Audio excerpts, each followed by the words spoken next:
Good evening, everyone. Thank you for coming.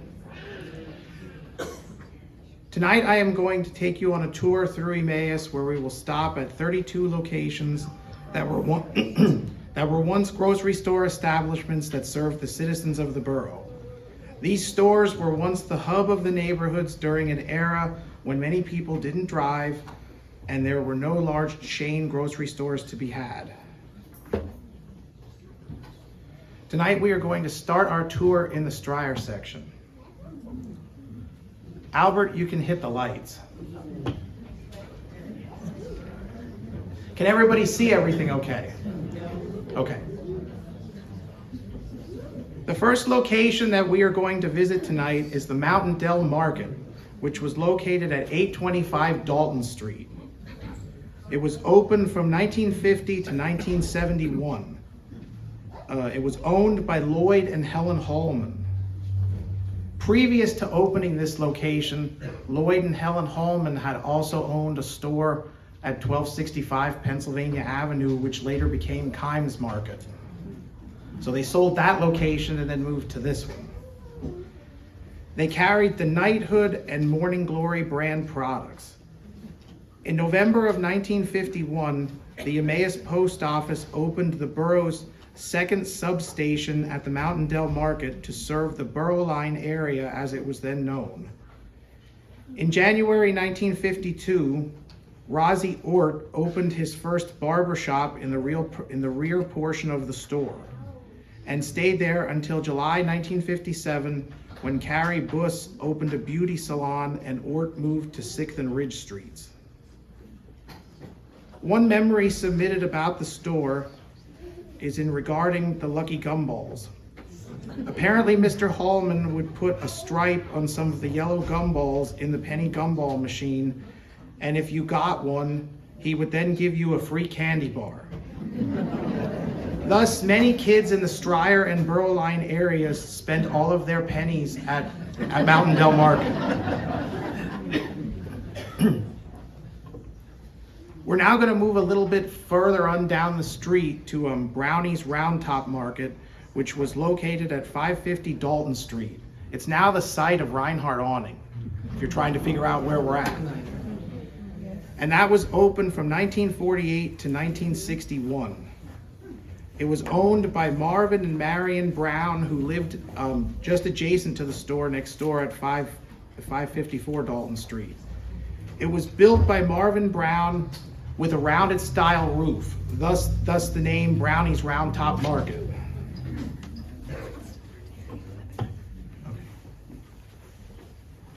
It was the first grocery store that opened in the Borough Line section of Emmaus. In April 1948, a sign permit was granted by the Borough of Emmaus to officially mark the building upon its completion. Mr. Brown was very active with the Emmaus Volunteer Fire Company No. 3. He sponsored their softball teams for many years. He also held paper drives at the store, collecting old papers and magazines to raise money for construction of Fire Company No. 3 in the early 1950s. Mr. and Mrs. Brown's granddaughter would like to share that her grandfather, known as Brownie, was a real people person who enjoyed providing volunteer services to his community in addition to being a local grocer. One of her favorite memories of the store as a child is sticking her finger in the chute of the coffee bean grinder to collect the bean dust and then licking her fingers.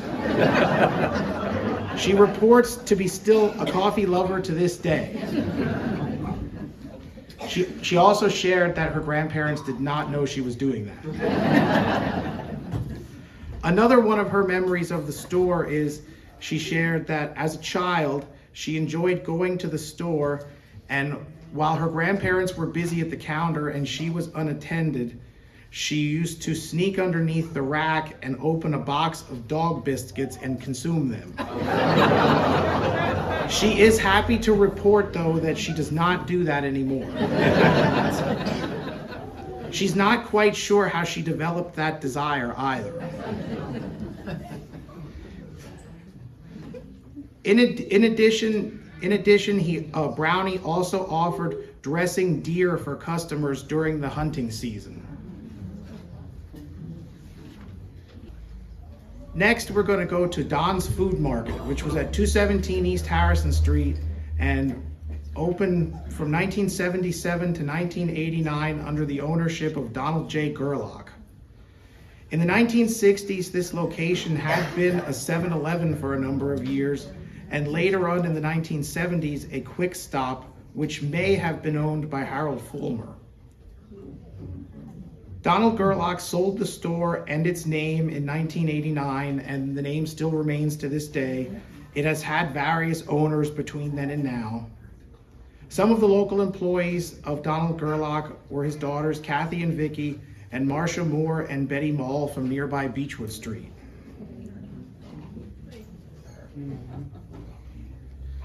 Next, we're going to move to what was then known as the Northgate area of Emmaus, to Stevens Market, which was located at 528 North 2nd Street. It was in business from 1947 to 1967, owned by George and Edna Stephen. It was the first and only grocery store in what was then known as the Northgate neighborhood of Emmaus. At various times, he was an IGA and a Blue Knot dealer. In July 1951, the Emmaus Post Office opened the first postal substation in the market to serve the Northgate section of Emmaus. Many former students who attended nearby Lincoln School fondly remember stopping at Stevens Market, going to and from school to choose some penny candy. Many also report that Mrs. Stephen was so very patient as they spent time making their candy selections. Former customers also recall George Stephen delivering groceries to their homes in his Buick Electra. Another fondly remembered her and her siblings being sent to Stevens by their mother, who did not drive to fetch grocery items that were not delivered directly to them at home. And Mr. Stevens would keep an accounting which their mother would pay once a week. Every now and then they would get a free piece of candy. Pat Mavis, granddaughter of George and Edna Stephen, remembers Howard Pete Deisher, who lived nearby, coming into the store for chocolate ice cream and then chasing her around the store as a child.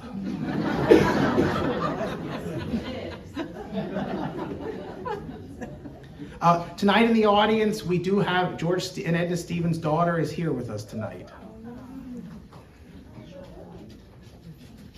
Next, we are going to travel to the Community Park area to Kimes Market, which was located at 1265 Pennsylvania Avenue.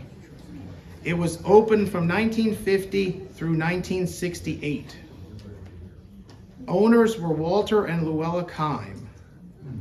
They purchased the store from Lloyd and Helen Hallman, who later at that time opened the Mountain Dell Market in the Stryer section. Walter Kime at the time also operated a huckster route in Emmaus, and Luella ran the day-to-day operations of the store. That's a picture of Walter Kime with his huckster truck, and he's actually delivering groceries to Annie George at 2nd and Ridge Streets near George's greenhouse.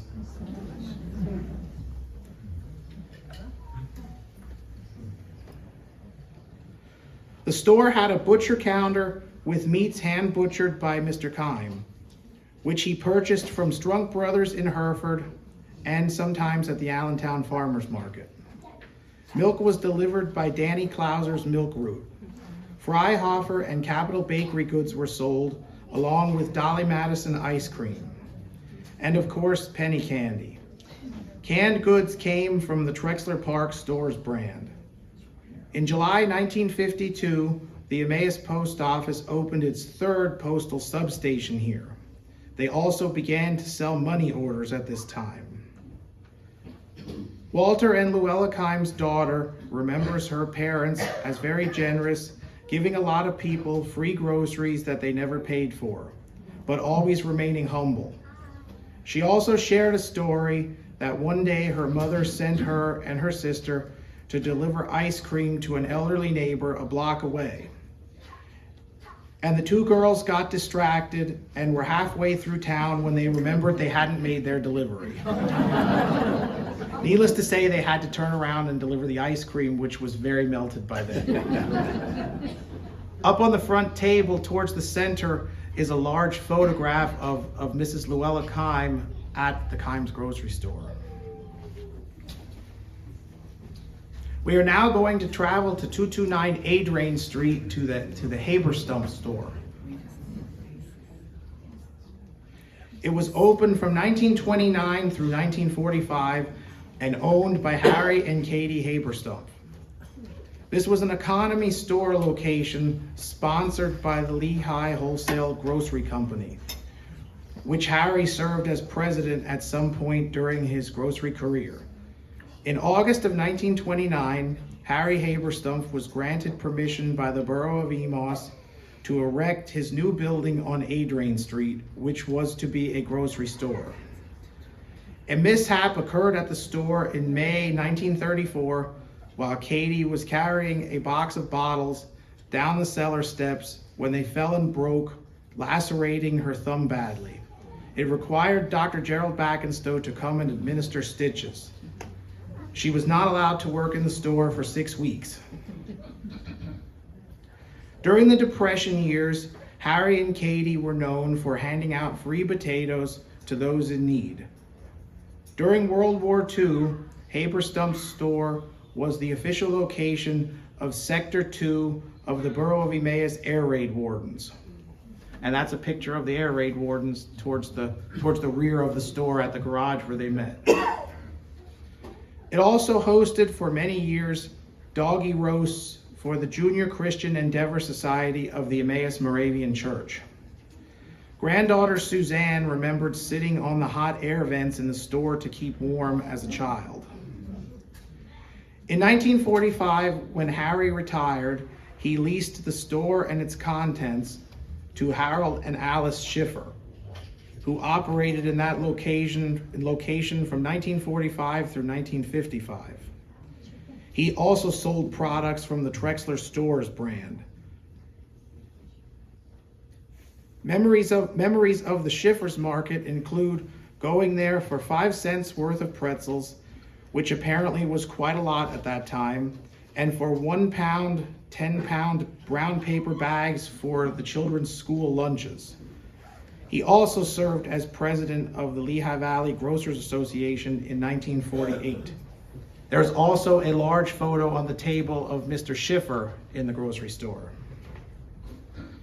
In 1955, the store was released to Earl Eschbach, who ran it from 1955 through 1957. He ran the store alone with Bernard Lipowich as his butcher. In 1957, when Earl Eschbach retired, the store was then leased to Paul and Leona Fegley, who ran the store with help from 5 of their children. One of the Fegley daughters relates a story that every time her father would leave the store for lunch, Sister Shirley would eat a pint of ice cream without her father knowing it.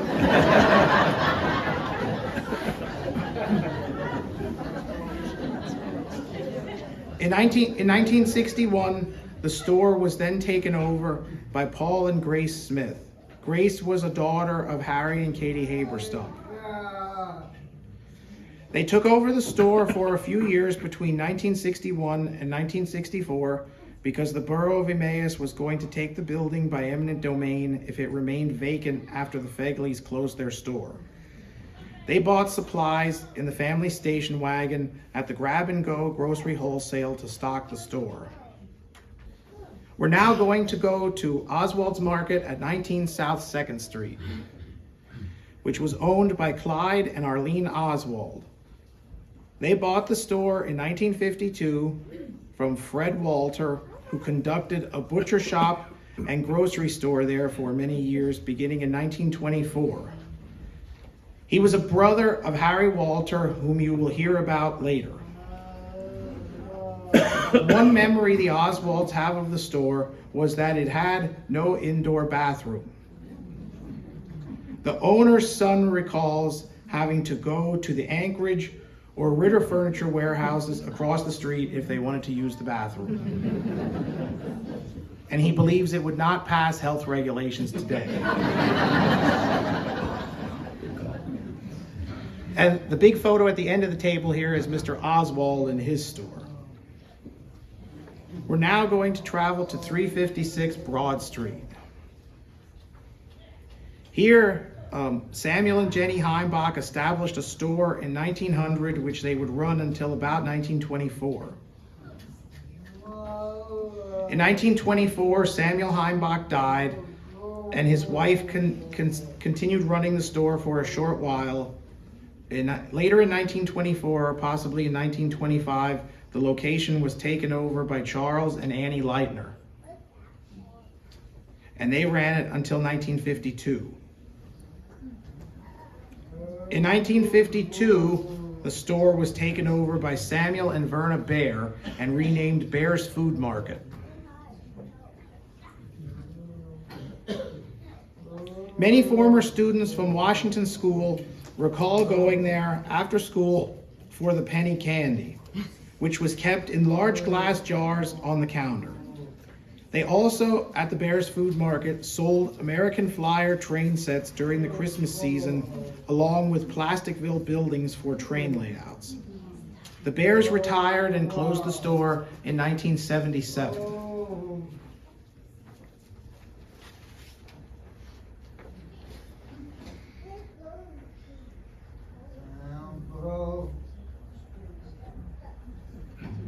We will now head to Doney's Market at 36 South 4th Street. Owners were William and Ellen Doney. They purchased the store in 1952 from Charles Widener, who had operated a grocery store there previously for many years. In October of 1952, Mrs. Ellen Doney hosted a hot dog stand on the front porch of the new store building during that year's Halloween parade. Store employees over the years were daughter-in-law Mary Doney and grandsons Mickey, Jack, Barry, Randy, and Jane and Joanne Hampshire. Granddaughter Lisa, who lived in Reading, fondly recalls coming to Emmaus to spend a week with her grandparents every summer and enjoyed working the candy counter as soon as she could count, and going with her grandfather to the warehouse for food supplies. Grandson David, who also lived in Reading, remembers helping his Aunt Mary and Mammy Doney work the penny candy counter, his job being to fill a paper bag with the type and amount requested by the customers. He would sit behind a yellow multi-shelf cabinet with glass windows that he opened to take each order. We were now going to go to 5th and Broad Streets. The first store established at that location was the H.M. Knaus store, which was owned by Henry M. Knaus and was open from 1899 through 1927. In 1927, Henry Knaus retired, and the store was reopened as Reese and Shantz from 1927 through 1946. It was co-owned by Richard Reese and Norman Shantz. Richard Reese was the father of Mary Deischer, who was married to Howard. And Norman Shantz was the father of longtime school teacher Danny Shantz of Emmaus. In August of 1930, they held a 20th anniversary, a 20% inventory reduction sale because they had too much merchandise.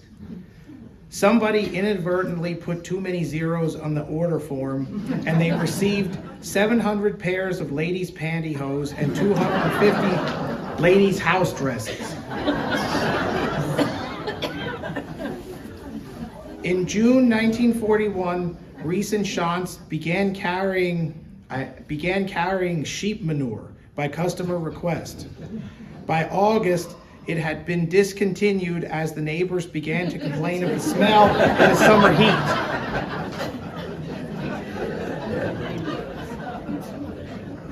Also in June 1941, they had the largest bread sale ever.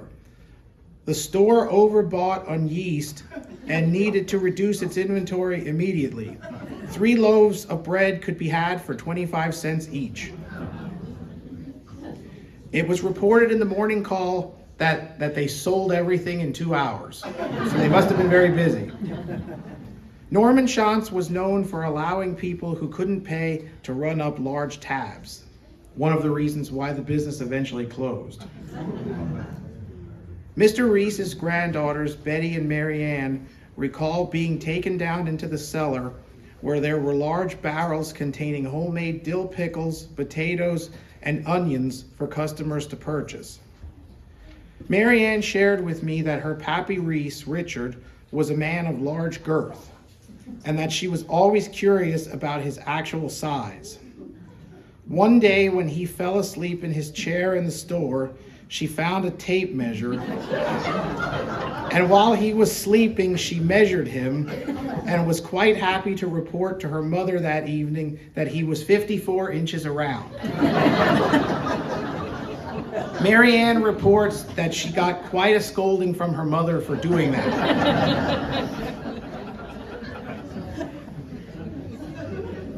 In 1946, when Reese and Schanz closed, the store was taken over by Claire and Mary Rook, who operated it as the Claremar Market from 1946 through 1959, and at that time it was an economy brand store.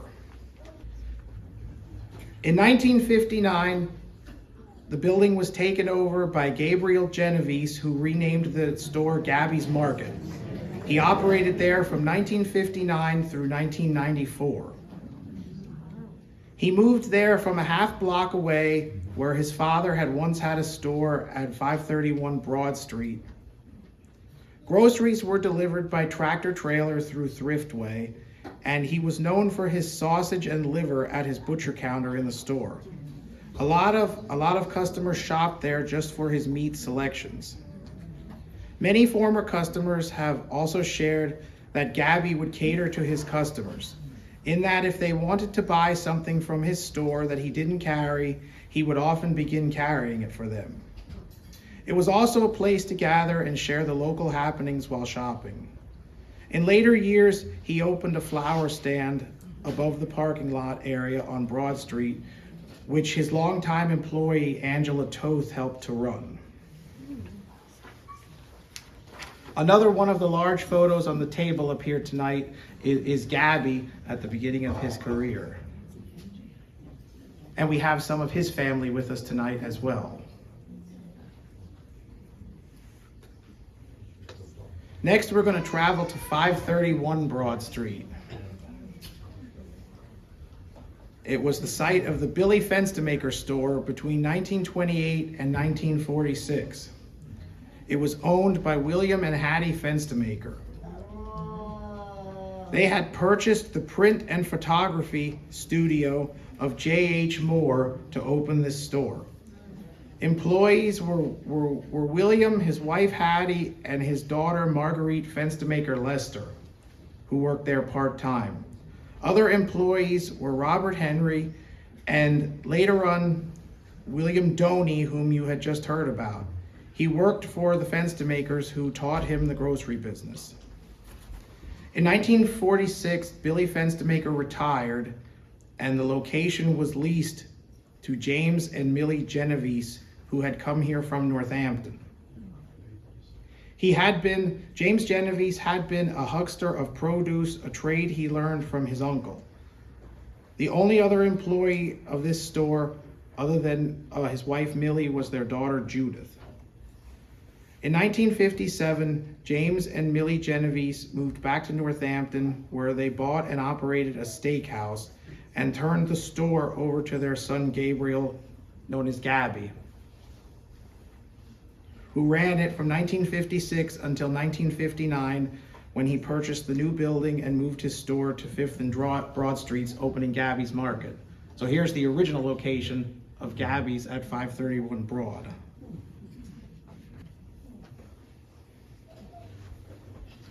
We're now going to travel to 540 Minor Street. to Gulla's store, which operated there from 1928 through 1953, owned by John and Mary Gulla. Over the years, the store operated from 6 a.m. to 10 p.m. 7 days a week with no vacations taken.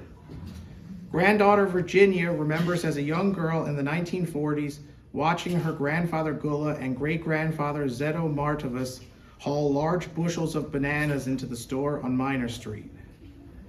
In the early 1950s, the Gullas moved the store to 116-120 South 6th Street, where they lived in a house connected to the store building, which in the new location also would eventually have a luncheonette. When John Gulla died in 1976, Father Paul Pekarik of St. Anne's Catholic Church related at his funeral that he frequently gave customers what they needed, even if they knew they couldn't pay for the items. In 1943, around 1953, Gulla moved his store to that 116-120 South 6th Street location. And at some point, it was then taken over after he retired by Leo Perinato, who purchased the store from John Gulla, who also retained ownership of the building. Later on, Ginny Decker sold him the other half, and they expanded and opened the luncheonette into that side, keeping the original side as the store. Their daughter Mary Lou was an employee, as well as his wife Irene. He was an IGA dealer. He did his own butchering in the store with meat purchased at the Allentown Farmers Market. Many employees from the Rodale Manufacturing Company just up the street would walk there for lunch every day. When Rodale began to move to other locations in Emmaus, business dropped off and Perinato decided to sell, closing in 1968. The family shared the following story. Leo and Irene Perinato had two children, Barbara and Richard, who often were brought into the store during the workday while their parents worked in the store and ran the luncheonette. They report that there was a mysterious button behind the main counter, and the children were told never to press the button. One day, Richard's curiosity got the better of him, and he pressed the button. Within seconds, John and Mary Gulla burst through the door into the store, shotguns in hand. This was apparently Leo Perinato's method of foiling robbers. And living next door, the Gullas could certainly arrive faster than the police. They report that the button was never pressed again.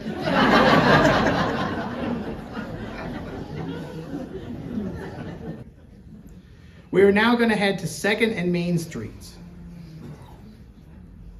Niemeyer's store was established here in this location around 1870. It would be in the building that's now, I believe, called Salon Hollywood. It was founded by Tillman Niemeyer around 1870, who ran the business until 1901, when he retired and turned it over to his brother Isaac Niemeyer. He retired in 1917 and turned the business over to his son Solon and daughter-in-law Florence, who ran the store along with the three Niemeyer daughters, Maggie, Catherine, and Lydia. I was not able to find any information as to when this store closed. Just up the street at 213 Main Street, we had Markle's Variety Store, which was open from 1951 through 1965 and owned by Victor and Gladys Markle. It was open late until 11 p.m. 6 days a week. It was a popular place to stop in for a quart of ice cream in the evenings, and it sold the most up-to-date toys during the Christmas season. Some memories of the store are of the penny candy, which was in a large oak display case. The big glass jars of pretzel rods also sold at a penny apiece. The place was not centrally heated, and there was a potbelly stove in the middle for heating during the winter season. A Facebook reader sent me the following story. When I was a kid, I would walk a quarter block to Markle's store. Mr. Markle would be there smoking a big smelly cigar, and Mr. Markle would be standing there smiling. Mr. Markle would get so mad when I would sit on the ice cream freezer. Sometimes I would do it just to get him to yell. Those were simpler times. I loved buying the nickel vanilla popsicles. They were the best. In March of 1951, the Borough of Emmaus granted the Markles a permit to erect a seasonal awning after several large snowfalls caused snow to fall on customers entering the store when the door was slammed too hard. In 1965, the Markles retired and the store was closed. Now we're going to head down into the Triangle area. Bergstresser's Palace Grocery Store operated at 328 Main Street from 1907 through 1947. Owner was Milton Bergstresser, who had founded it in 1907 and ran it until 1941 when he retired. He later turned the business over to his son Albert Bergstresser, who ran the business from 1941 through 1947. In addition to groceries and other kitchen staples, they became well known for selling bulk seeds and plant supplies. In May 1934, Bergstresser's was advertising crow repellent on special at 60 cents a bushel, but I could not find out exactly what the crow repellent was. In December 1935, the store reopened after extensive renovations and its name was changed to the Pioneer Cash Grocer. Milton died in 1941 and Albert continued to run the store until he retired and closed it in 1947. Now we will talk about Fenstermakers Market. Fenstermakers Market began at 104 North 4th Street in 1933. Owners were Walter and Marion Fenstermaker. Walter worked a bakery route for Freihofer's Bakery in Allentown and felt that there was a better way to get goods to his customers other than door-to-door delivery. Thus, he opened his store, which Marion ran during the day while he worked his bakery delivery route. In 1956, Walter Fenstermaker Jr. and his wife Helen became actively involved with business operations, and in 1957, son-in-law Donald Long also came on board. Later on, grandson Dale and his wife Marilyn and granddaughter Pat and her husband Ken Dorney also worked there. There were many other employees as well over the years. In 1958, the Fenstermakers leased the former Acme building at 327 Main Street and opened for business that September. They became known for their mincemeat at Thanksgiving and Christmas, Pop Fenstermaker's homemade clam chowder, fresh bluefish which Pop would catch while deep sea fishing, and selling fresh oysters during the months that have an R in them. The family shared a story that during the winter months, when inclement weather occurred, salt was sprinkled on the sidewalks. Pop Fenstermaker would go out in the cold weather and hose it off, so the customers wouldn't drag it back in the store, thus creating additional icy conditions out front. It is also believed to have been the first grocery store in Emmaus to sell lottery tickets. That picture is labeled as being Walter Pop Fenstermaker, Dennis Haberstump, and Emily Marr. In December 1982, they were given permission by the borough to open an exterior walk-up window on Short Street for lottery ticket purchases. The store had been rushed by customers all wanting tickets, creating mass confusion inside the store, thus the idea for the walk-up window on Short Street. The store closed in 1983 and shortly thereafter became a Quick Check. The side parking lot was then offered for sale to the Chamber of Commerce for additional parking downtown. At that time, there was a constant parking issue. Now we're going to talk about Richard's Market at 341 Main Street. That's a photograph of Richard with his first produce display in 1948. Richard Lawrence opened the store at the age of 21, shortly after being discharged from military service after World War II. He started the business with $50 in his pocket, renting the old C&G Motors showroom. His first marketing technique was to print weekly circulars and deliver them around Emmaus to everyone he saw in person. People began to come by and kept coming, especially when they found out that his mother, the main clerk in the store at the time, spoke Pennsylvania Dutch.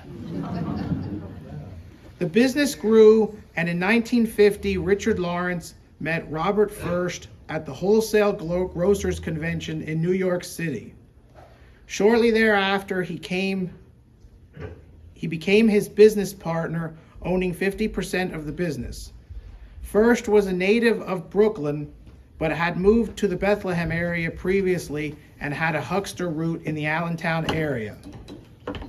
However, it took many of the local customers a while to warm up to a New Yorker working in town. Furst stayed for 40 years until retiring due to health in 1990. Both men stated in a prior interview, just prior to Furst's retirement, that in 40 years they never had an argument as business partners, and neither ever accused the other one of stealing. They also both enjoyed the small town camaraderie of owning a business in Emmaus. There were a few times they ran short of something that was needed immediately, and one of the other dozen or so stores would help them out, even though they were competitors. In 46 years, the only big complaint they had was that downtown Emmaus had a terrible parking situation. Of course, there were some instances where things went wrong over the years. One day, a customer ordered a crate of oranges to make homemade juice. Imagine her surprise when she got home and found out she had been sold a crate of grapefruits. Lawrence and Furst both admitted that they were so ill-prepared in those early days that neither knew what the different fruits and vegetables looked like. Another time, a grocery wholesaler talked them into a deal where they purchased 200 pounds of collard greens. They soon learned that the people of Emmaus did not eat collard greens. Another time, on a very busy day, a regular customer who ordered a ham every Christmas came into the store to pick up her ham. An employee reached in to the refrigerator and grabbed what they thought was her ham, and off she went. On Christmas morning, she basted her ham and put it in the oven. And after it had been in for hours, later realized something was wrong as it would not get soft. Turns out she was actually given a dried beef and not a ham. A fully cooked ham was delivered to her door in time for Christmas dinner. Upon the store's closure in 1994, many former customers said that they would remember Richard and Bob for their dedication and honesty through the years. In late 1995, Lucy's Market opened in the old Richard's location and would operate there until 1996. It was owned and run by Diane Fritz of Allentown.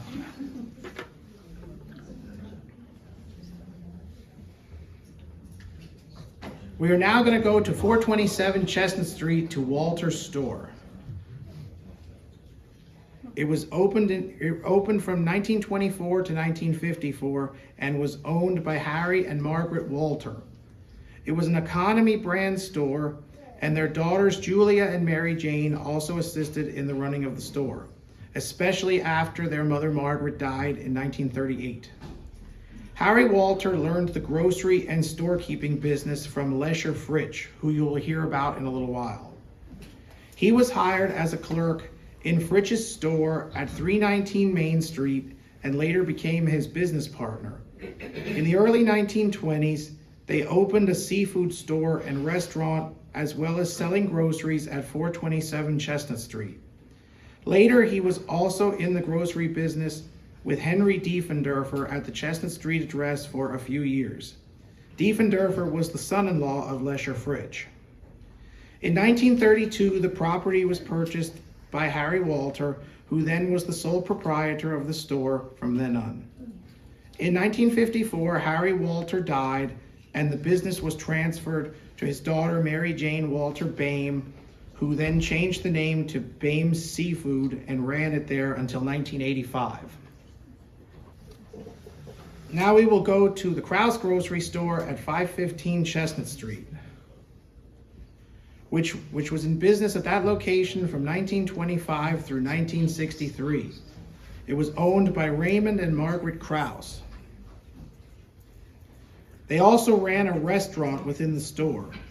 On September 18, 1925, the Krause store and restaurant announced the opening of oyster season with platters of Maurice River oysters, which sold out in 1 hour. Richard Redinger and Mildred Reinhardt were longtime clerks in the store. There was also a group of local guys known as the Krause Gang who hung out at the store, and here they are. Taken in the side lawn just behind here.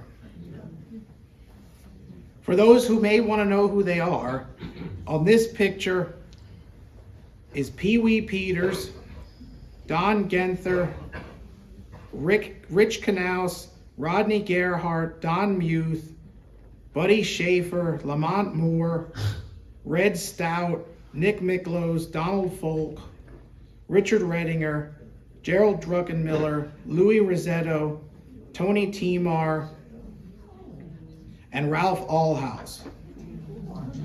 Over the years, there may have been some other guys who were also in the Krause Gang.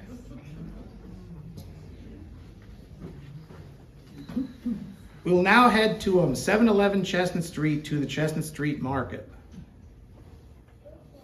It was opened in 1947 and closed in 1980 and owned by George and Kathleen Haberstump. They ran the store along with a business partner, Samuel Merkel, who was also the father of Kathleen Haberstump. Merkel retired from the business in 1954, after which George and Kathleen ran it as their own business.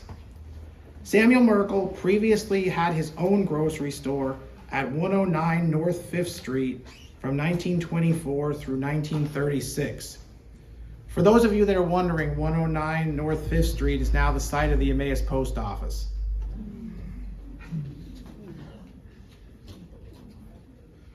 We're now going to go to the Diefendorfer General Store at 809 Chestnut Street. It was opened in 1926 and owned and run by Moses and Lily Diefendorfer through 1942 when Moses died. Lily then ran the store on her own for a few years before turning it over to her son George and his wife Kathleen.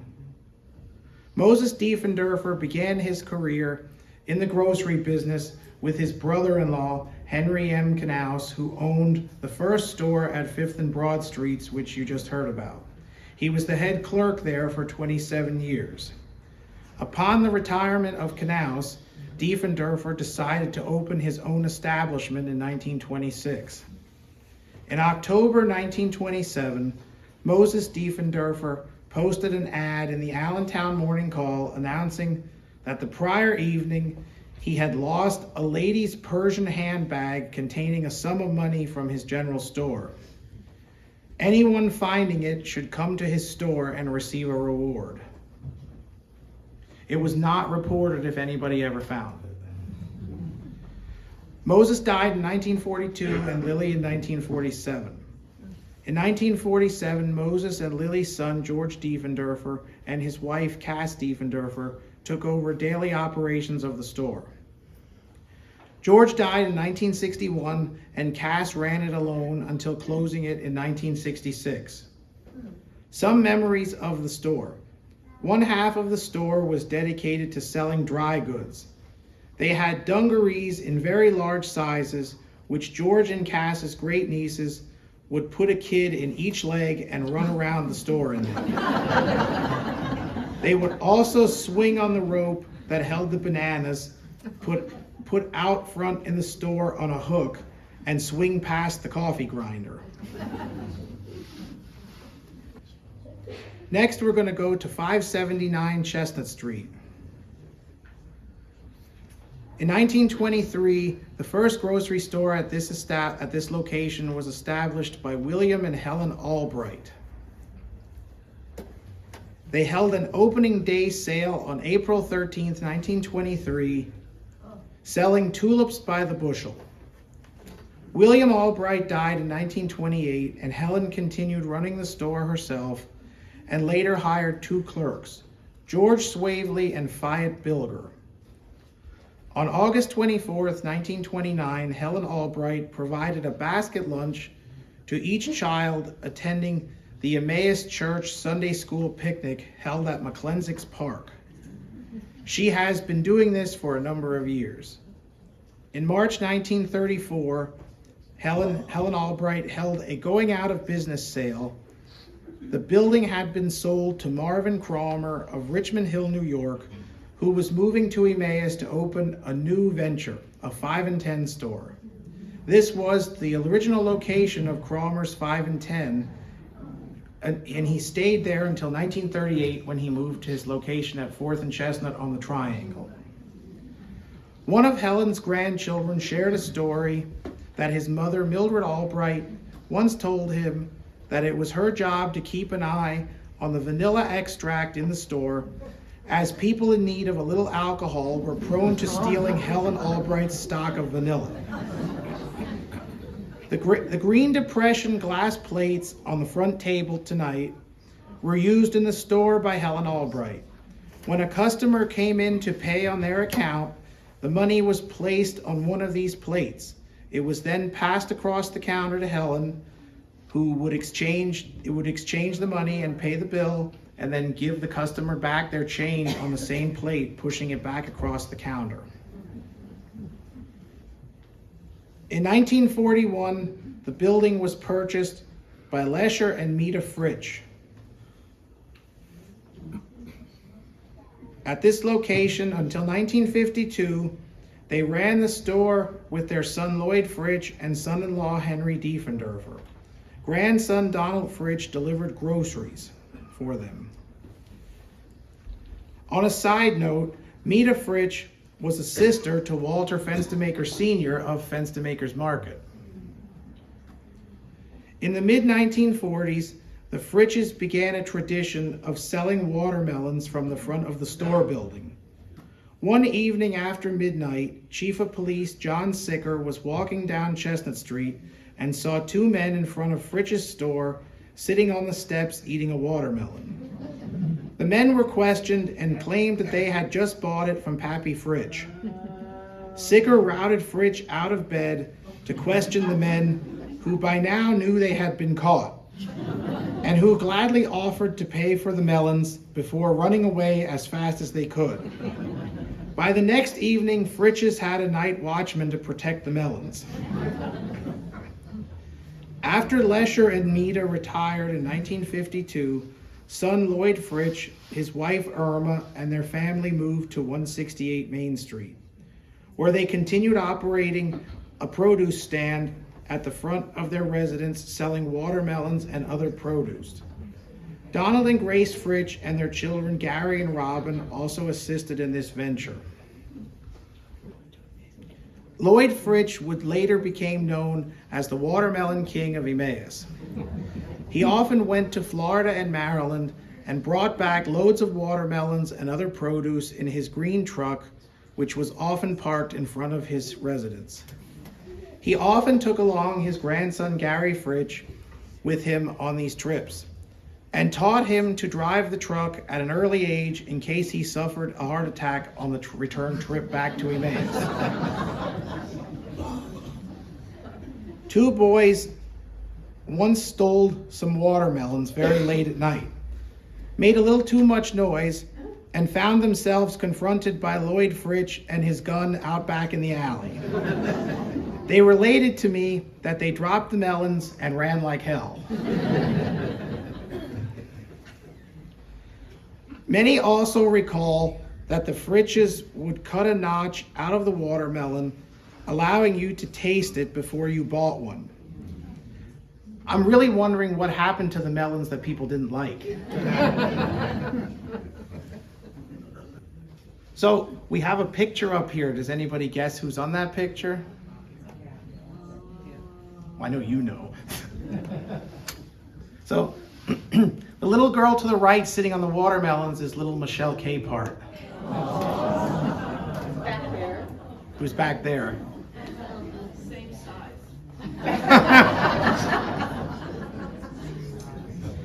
Lloyd died in 1969, and shortly thereafter, Irma suffered a fall, and not long after, and could no longer work the produce stand.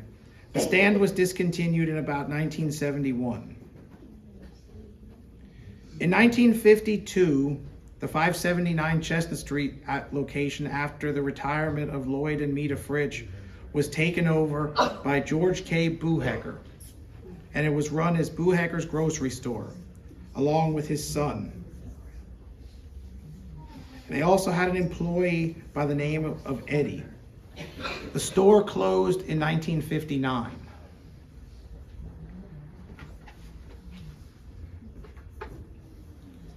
We're now going to go to 415 North 5th Street.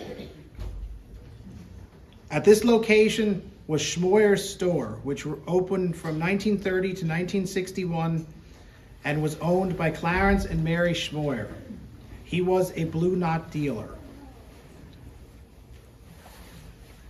We will now go to 422 Elm Street, which was the site of the Brobst Market from 1929 through 1971. The business was started by Robert E. Brobst in 1929, who was assisted by his three sons, Warren, Robert, and Earl. Robert died in 1933, and his son Warren took over the store business, assisted over the years by his brother Robert and his wife Lillian.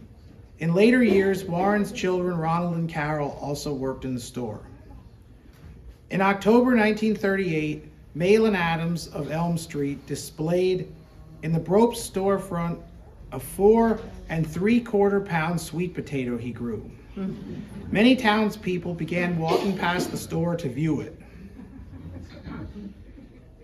The family remembers Lillian making hoagies and baked goods to be sold in the store. For many years, the Brobsts sponsored a bowling league at the Milfred Lanes near Emmaus. Daughter Carol remembers going with her father to purchase donuts from the bakery in Allentown, and she was always allowed to eat one. When she was in grade school, she would come home at the end of the school day and take grocery bags out to the cars for customers. Warren Brobst was known to like to please his customers, and often when one came in and he didn't have an item or was sold out of an item, would go over to his house into his wife Lillian's kitchen and get it from there and sell it to the customer. He was often in trouble with Lillian for doing this. Customers recall going there for penny candy and enjoyed watching Warren and his son Ronnie slice fresh Lebanon bologna, and they would often be given a slice to eat while they were doing so. Dr. Weldon, who had an office between 3rd and 5th Streets on Elm Street, would award kids who had done well getting shots in his office with a certificate for a free ice cream at Brobst's. The store closed in 1971 upon the death of Lillian Brobst. We will now go to 516 North Street.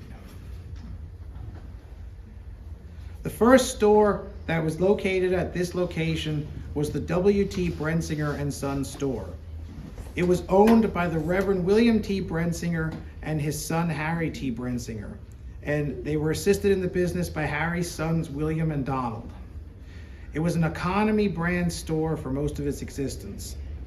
They had a great lunch business. Long lines of people would come home from the nearby mills for hot dogs.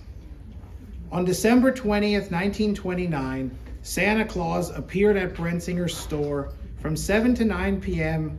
and handed out a present to each child who came by. It was reported in the morning call that evening that Santa Claus was overwhelmed by the amount of children that came to visit him that day.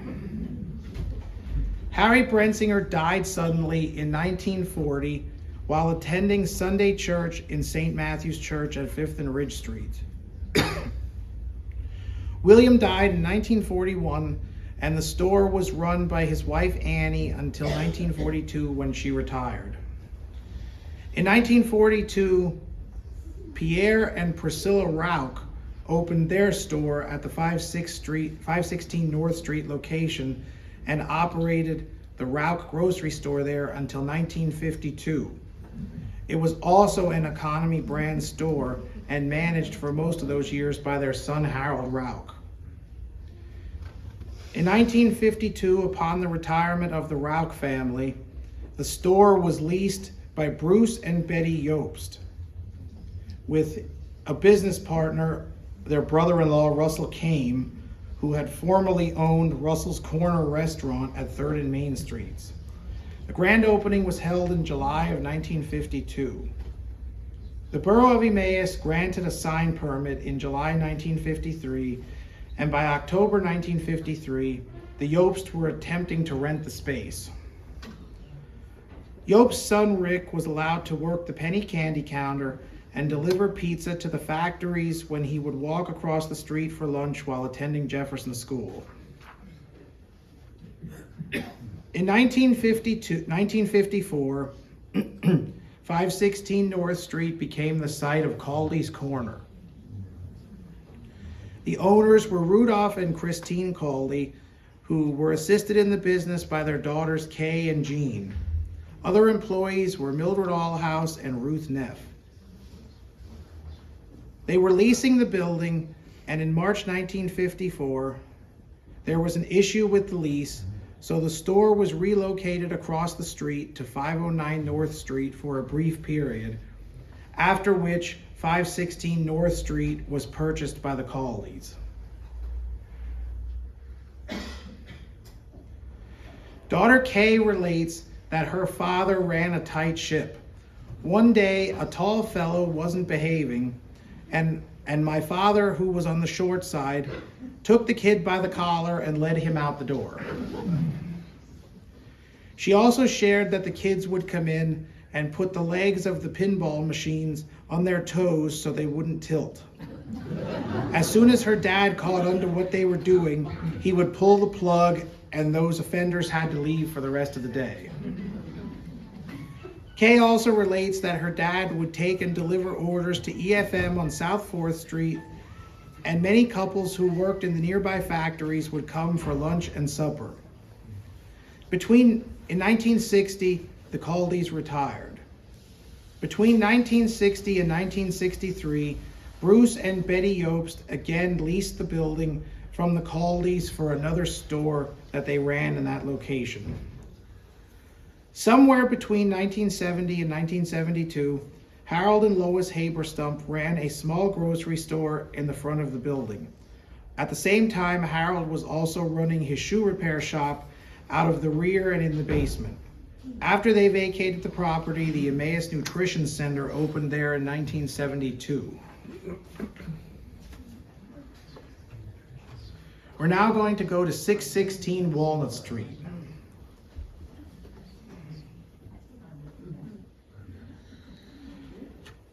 Here at 616 Walnut Street, Herbert and Lizzie Bruder opened their grocery store in 1926, assisted by their 5 children, Marguerite, Ardella, Olive, Carson, and Betty.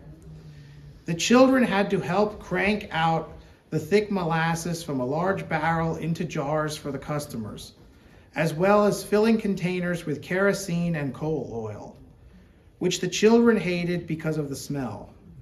They also had to help stock the shelves and bring merchandise up from the cellar because Herbert had bad feet and was unable to do so. They made and sold homemade root beer. Every Saturday evening, the neighbors would gather at the store to exchange the week's gossip, which was done in Pennsylvania Dutch, so the children did not know what was being spoken. In 1936, Herbert Bruder died, and the store was then run by his wife Lizzie and son Carson until 1947. In 1947, the store was taken over by Herbert and Lizzie Bruder's daughter Betty and her husband Edward Burien. Yeah. And it was then renamed the Burien's Quality Grocery Store. Edward Burien also ran a side business at this time called the Schnitzelbank at the grocery store building. He would make miniatures out of wood, such as cars and trucks. Burien's was also a popular location for the boys in Emmaus to purchase baseball cards for their collections, as well as penny candy and ice cream on the way home from school. In 1969, the Buriens retired when Eddie became the Emmaus Borough Zoning Officer, and the building was rented to Horace and Evelyn Heist for their insurance business.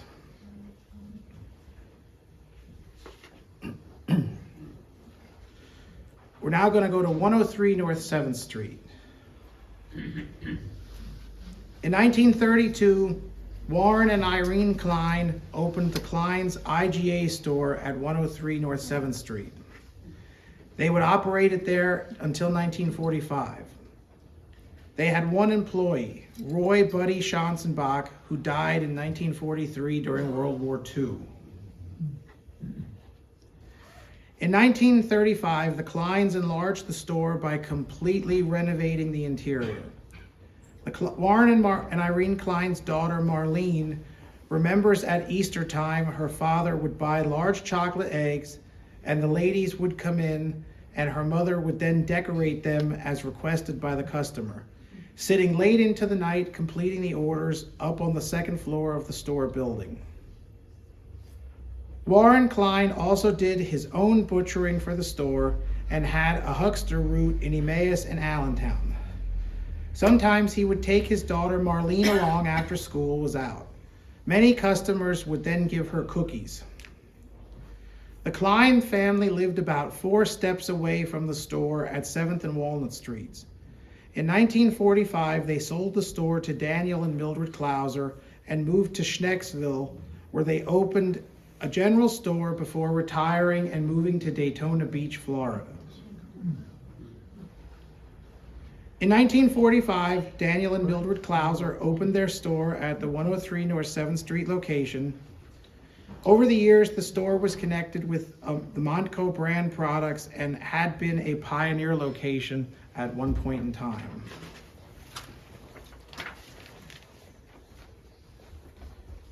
Some memories that were shared by Daniel and Mildred's daughter. My father, Daniel Emery Balliet Klauser, was the son of a farmer who also had a milk route.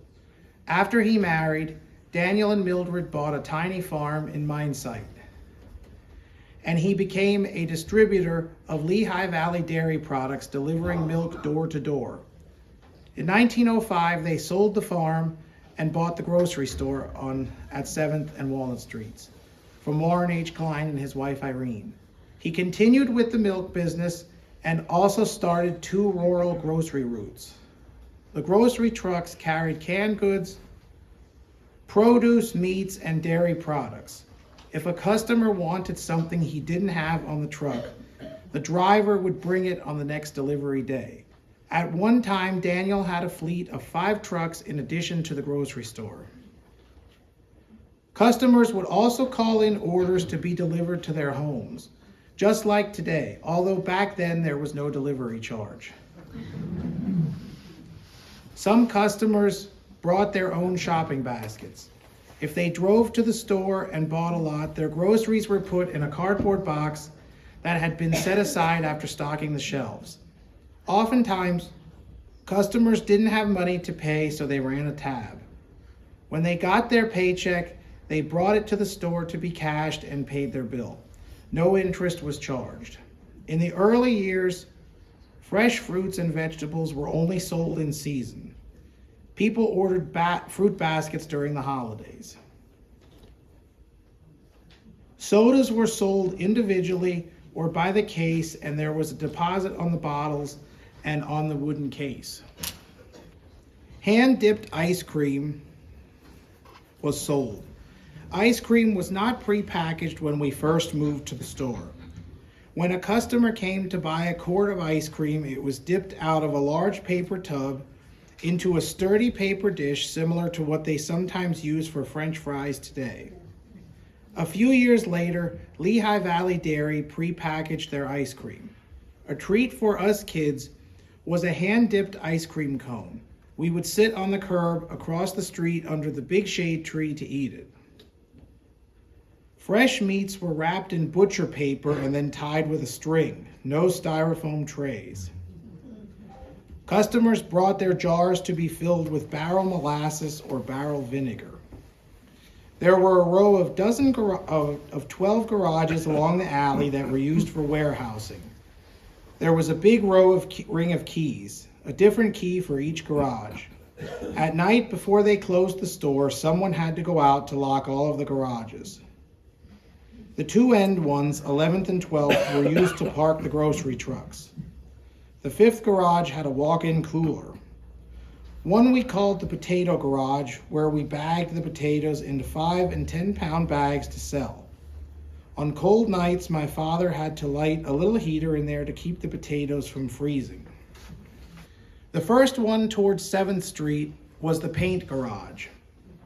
We sold Sherwin-Williams paint. We also sold vegetables and flower seeds in bulk and by the ounce. At Christmas time, we sold Christmas trees, and in spring, we sold rose bushes. At some point, my father built a smokehouse behind the garages. Now he could smoke his own meats to sell. Fence-to-Makers Market used to also use the smokehouse to smoke their meats. My father was missing some fingers on his one hand. Many people thought this happened while he was cutting meat. They were mistaken. He had got his hand caught in some farm machinery when we lived on the farm and mine site. We're now going to go to 20 North 5th Street. This was Brensinger's Market from 1935 through 1965, owned by Lloyd and Alice Brensinger. They operated the store along with their sons Maynard and Earl. Alice died in 1944, and Lloyd ran the store alone until retiring in 1965. Now to 111 North 3rd Street.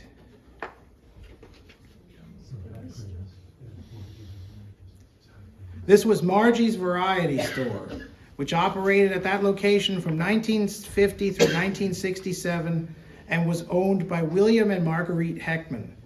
She was known for having the best hamburgers in town. Half the building was a kitchen and the other half was her store. 225 North Street was the first site of Walbert's grocery store, which operated there from 1924 to 1937. It was owned by Harry M. Walbert.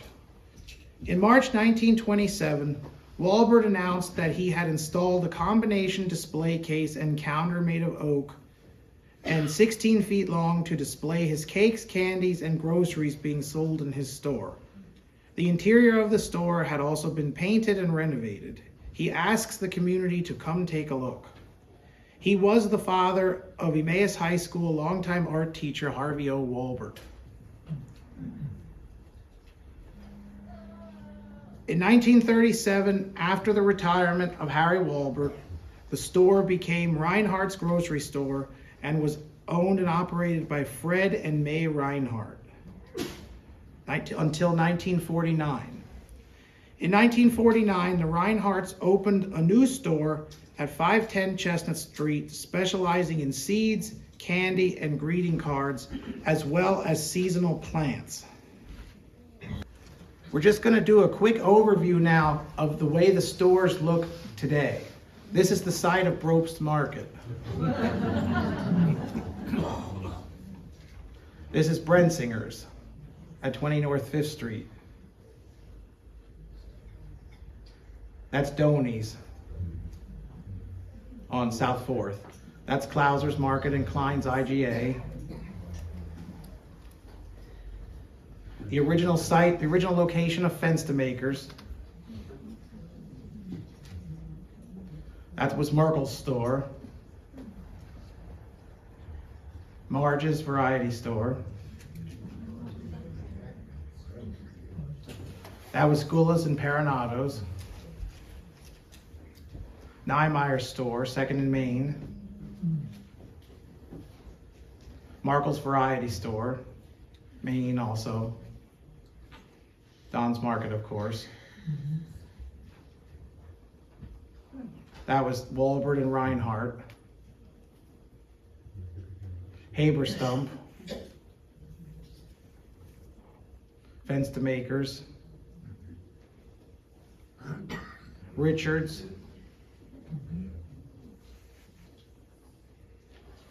Bears.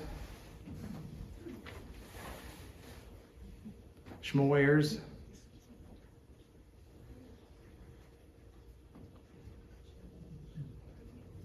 I think that's Brobst again. That's Walter's store. Stevens. And Gabby's.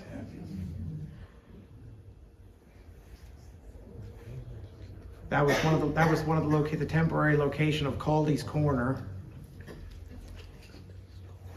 That was Krause's store. That was Caldy's Corner.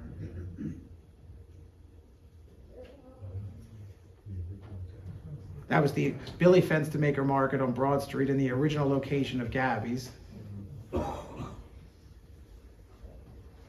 That was Gullo.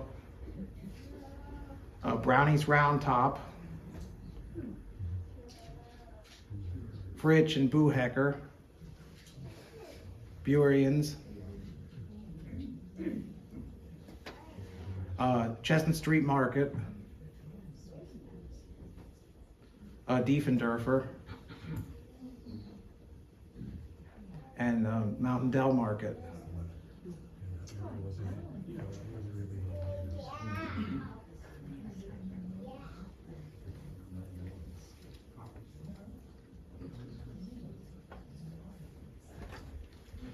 Thank you for attending the presentation tonight.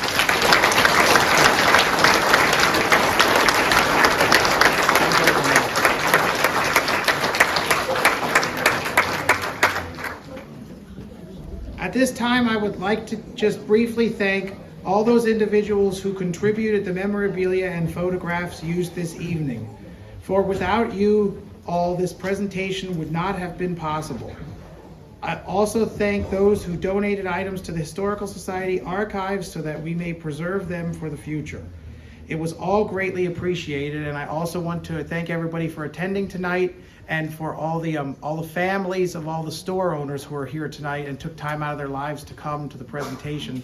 It was greatly appreciated. Thank you very much.